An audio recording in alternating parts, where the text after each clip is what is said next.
JDSന്റെ പതന അവസ്ഥ ഓർക്കുമ്പോൾ അവർക്ക് BJPയോടല്ലാതെ ആരോട് ചേരാൻ പറ്റും? കഴിഞ്ഞ തവണ കോൺഗ്രസ് തരംഗത്തിൽ കർണാടക വലിയ തോതിൽ അത് DK ശിവകുമാറിൻ്റെയും സിദ്ധരാമയ്യയുടെയും കൈകളിലേക്ക് എത്തിയപ്പോൾ JDS എന്ന പാർട്ടിയാണ് അക്ഷരാർത്ഥത്തിൽ തകർന്ന് നാമാവശേഷമായത്. അതിനുശേഷം JDS ഓരോ നീക്കങ്ങളും നടത്തുന്നത് എങ്ങനെ കോൺഗ്രസിനെ പൊളിച്ചു കളയാമെന്നാണ്. അതുപോലെ ശക്തമായി കോൺഗ്രസിനെ തകർക്കാൻ JDSലെ പല അംഗങ്ങളെയും വിട്ട് ശ്രമം നടത്തുന്നുണ്ട് BJP.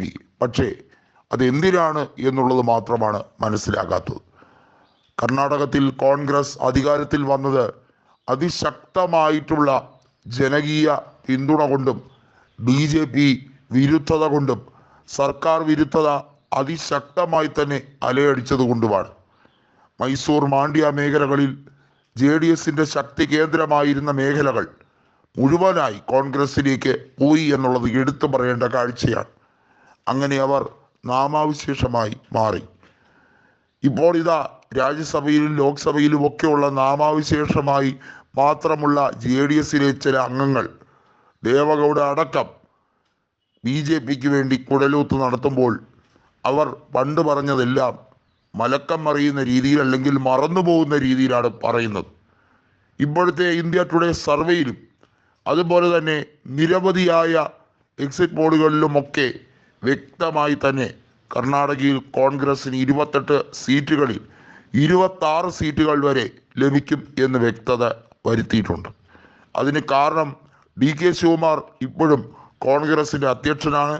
അദ്ദേഹം കൃത്യമായി തന്നെ പറഞ്ഞ ഒരു കാര്യമുണ്ട്, ഞാൻ AICCക്ക് വാക്ക് കൊടുത്തിരിക്കുകയാണ്, പരമാവധി സീറ്റുകൾ കർണാടകയിൽ നിന്നും കോൺഗ്രസ് നേടിയെടുത്താൽ മാത്രമേ എനിക്ക് ഇനി വിശ്രമമുള്ളൂ എന്നുള്ളത് കൃത്യമായി തന്നെ അദ്ദേഹം പറഞ്ഞ കാര്യമാണ്.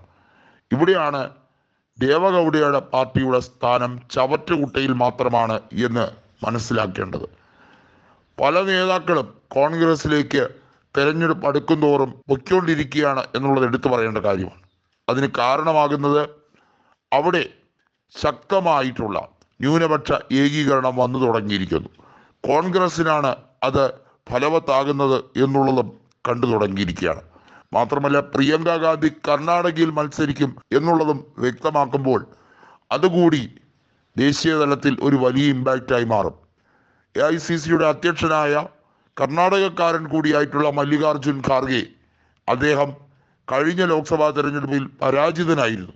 എന്നാൽ ഇക്കുറിയും മത്സര രംഗത്തുണ്ട് എന്നുള്ളത് ഏറെക്കുറെ വ്യക്തമാക്കുന്ന തരത്തിൽ അദ്ദേഹവും സൂചന നൽകുമ്പോൾ അതുകൂടിയാകുമ്പോൾ കാര്യങ്ങൾ വളരെ ശക്തവും വ്യക്തവുമായി മാറുന്നു എന്നുള്ളത് എടുത്തു പറയേണ്ട കാര്യമാണ്.